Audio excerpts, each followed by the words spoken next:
नमस्कार भाई और बहनों, मैं आपके समक्ष अपनी एक कविता प्रस्तुत करने जा रहा हूँ। इस कविता का शीर्षक है भाई बहन। रक्षाबंधन आने वाला है और सिर्फ भारत में ही रक्षाबंधन का त्यौहार मनाया जाता है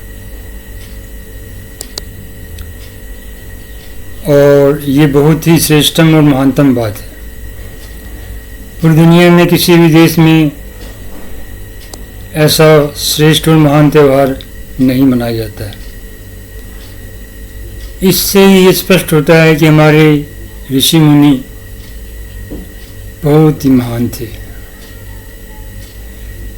उन्होंने एक ऐसी महानतम संस्कृति की नींव रखी जो विश्व में सबसे श्रेष्ठतम है। हमारे देश में हर दिन कोई न कोई त्यौहार होता है। ऐसा उत्सव धर्मी देश पूरी दुनिया में कहीं नहीं है और ऐसा देश भी पूरी दुनिया में कहीं नहीं है। अन्य देशों में परिवार नामक संस्था समाप्त हो गई है। ऐसा विकसित देशों में है। विकसित देशों में पति और पत्नी के बीच में बहुत अधिक तलाक होते हैं और यह एक बहुत ही खराब बात है। लेकिन भारत में तलाक बहुत कम होते हैं। भारतीय संस्कृति में तलाक के लिए कोई जगह नहीं है। यहाँ पर विवाह जन्म जन्मांतर का बंधन होता है और इसीलिए हमारे देश में हर रिश्ते को बहुत ही महत्वपूर्ण माना जाता है। इसी तरह से भाई और बहन के रिश्ते को भी बहुत ही श्रेष्ठतम और महानतम बनाया गया था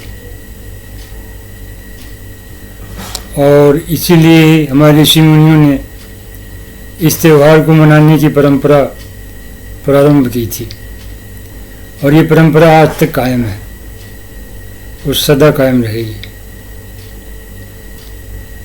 ऐसी महानतम और श्रेष्ठतम परंपरा दुनिया के किसी भी देश में नहीं है। अब मैं आपके समक्ष अपनी कविता प्रस्तुत कर रहा हूँ। इसका शीर्षक है भाई बहन।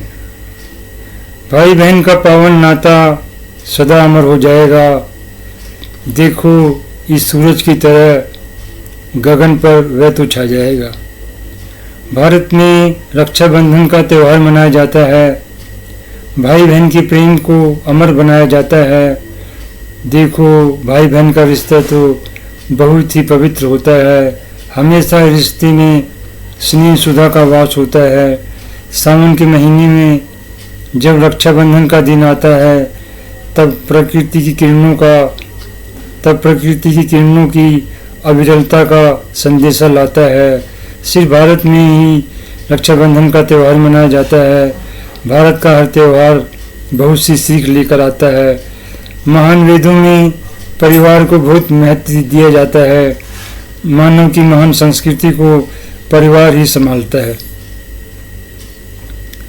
इस तरह मित्रों, मेरी ये कविता अब समाप्त होती है और अब मैं आपके समक्ष अपनी दूसरी कविता प्रस्तुत कर रहा हूँ। इसका शीर्षक है ऋग्वेद। ये कविता मैंने काफ़ी समय पहले लिखी थी। अभी ये प्रकाशित नहीं हुई है, कुछ दिनों बाद प्रकाशित हो जाएगी। ऋग्वेद विश्व का एक महानतम ग्रंथ है और ये भारत के लिए बहुत महत्वपूर्ण है। प्राचीन काल में सभी समझदार लोग ऋग्वेद पढ़ते थे और हमारे गुरुकुलों में और बहुत ही आरंभ से ही ऋग्वेद की पढ़ाई शुरू हो जाती थी और हमारे देश का समस्त ज्ञान वेदों से ही निकला है। योग का ज्ञान भी योग का ज्ञान भी ऋग्वेद से ही निकला है और योग आज एक बहुत ही श्रेष्ठतम चिकित्सा व्यवस्था बन गई है, जो कि सभी चिकित्सा व्यवस्थाओं से श्रेष्ठतम है। आयुर्वेद भी वेदों से ही निकला था। अथर्ववेद में बहुत सारी जड़ी बूटियों का वर्णन है और वही जड़ी बूटियाँ चरक संहिता में और सुश्रुतु संहिता में पढ़ाई जाती हैं। इसी तरह से कॉस्मोलॉजी, जिसे ब्रह्मांड विज्ञान कहते हैं, और कॉस्मोलॉजी के ऊपर आइंस्टाइन ने एक इक्वेशन भी बनाई थी और उन्होंने ब्रह्मांड का एक मॉडल भी बनाया था मैथमेटिकल, और बहुत से वैज्ञानिकों ने भी बनाया था यूनिवर्स का मैथमेटिकल मॉडल, अर्थात ब्रह्मांड का गणितीय मॉडल, जो कि अभी तक अधूरा है। और शीघ्र ऐसी आशा की जाती है कि ये मॉडल शीघ्र ही किसी वैज्ञानिक द्वारा या वैज्ञानिकों के समूह द्वारा पूरा कर लिया जाएगा। इवोल्यूशनरी बायोलॉजी की झलक भी हम वेदों में देख सकते हैं। इस तरह से जेनेटिक्स, पॉपुलेशन बायोलॉजी और इन्वायरमेंट प्रोटेक्शन, पर्यावरण संरक्षण, जीवन के सभी श्रेष्ठ विषय ऋग्वेद में आज से 5-6 हज़ार साल पहले ही वर्णित किए जा चुके थे। आज भी हर समझदार आदमी ऋग्वेद से बहुत ही गहरी प्रेरणा लेता है। इस तरह मित्रों, अब मैं आपके समक्ष अपनी रचना ऋग्वेद प्रस्तुत कर रहा हूँ। ऋग्वेद में है जीवन का गान, जो पढ़े इसे उसका है कल्याण। हम सभी को वेद पढ़ना चाहिए, इस दिल में वेद जलना चाहिए। इस ईश्वर का स्वरूप एक है, लेकिन उसके नाम तो अनेक हैं। ऋग्वेद में है विश्व का कल्याण, ये जीवन वर्षा देती है प्रमाण। ये समाज कैसा होना चाहिए, इस मानव का जीवन कैसा होना चाहिए। ऋग्वेद निर्मल ज्योति जलाता है, ऋग्वेद कर्तव्य बोध जगाता है। हर्ष की रम क्रीड़ा खेलता है, गायन की वर्णमाला बजाता है। श्रद्धा का समुद्र लहराता है, ये ज्ञान की वाणी सुलगाता है। ऋग्वेद हमें सब कुछ बताता है, सत्य का नृत्य ज्ञान दिखाता है, प्रेम का छंद हमें पढ़ाता है, दया की कला हमें सिखाता है, शोभा की राह हमें दिखाता है, ये न्याय की भूमि को बिछाता है, प्रेरणा गीत हमें सुनाता है, ये उपकार संगीत बजाता है, ये कल्याण धड़कन फैलाता है, ये उपहार न्याय भी कराता है। इस तरह मित्रों, मेरी तीसरी कविता समाप्त होती है। अब मैं इस तरह मित्रों मेरी दूसरी कविता समाप्त होती है। अब मैं आपके समक्ष अपनी तीसरी कविता प्रस्तुत कर रहा हूँ। इसका शीर्षक है सामवेद। सामवेद जी एक बहुत ही महत्वपूर्ण रचना है और इसे हम आध्यात्मिक दृष्टि से भी देख सकते हैं और ऐतिहासिक दृष्टि से भी देख सकते हैं और वैज्ञानिक दृष्टि से भी देख सकते हैं। आध्यात्मिक दृष्टि से हम इसे एक आध्यात्मिक जागरण के रूप में देख सकते हैं। ऐतिहासिक दृष्टि से हम ये देख सकते हैं कि हमारे प्राचीन काल के ऋषि मुनि कैसा जीवन बिताते थे और कैसा श्रेष्ठतम और महानतम जीवन बिताते थे।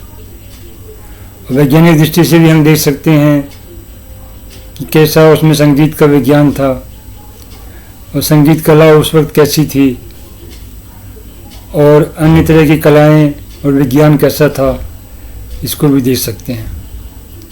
इस तरह मित्रों, मैं अपनी कविता आपके समक्ष प्रस्तुत कर रहा हूँ। इसका शीर्षक है सामवेद। सामवेद में है संगीत महान, गीत वर्षा देती है यही ज्ञान। वैदिक ऋषियों ने पहचाना था संगीत के महत्व को जाना था। संगीत महान ज्ञान देता है, संगीत हमें जीवन देता है। ऋषियों ने अलग वेद बनाया, मानव को संगीत समझाया।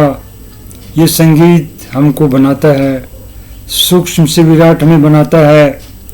ये संगीत हमको बताता है, इस ईश्वर से मिलन कराता है।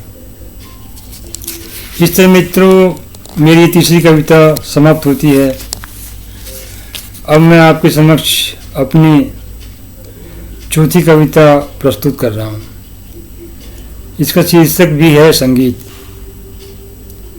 संगीत आज भी श्रेष्ठतम संगीत लोगों को आज भी बहुत पसंद आता है और पहले भी पसंद आता था। इसीलिए प्राचीन काल में सामवेद को बनाया गया था, जिसमें संगीत की प्रधानता है।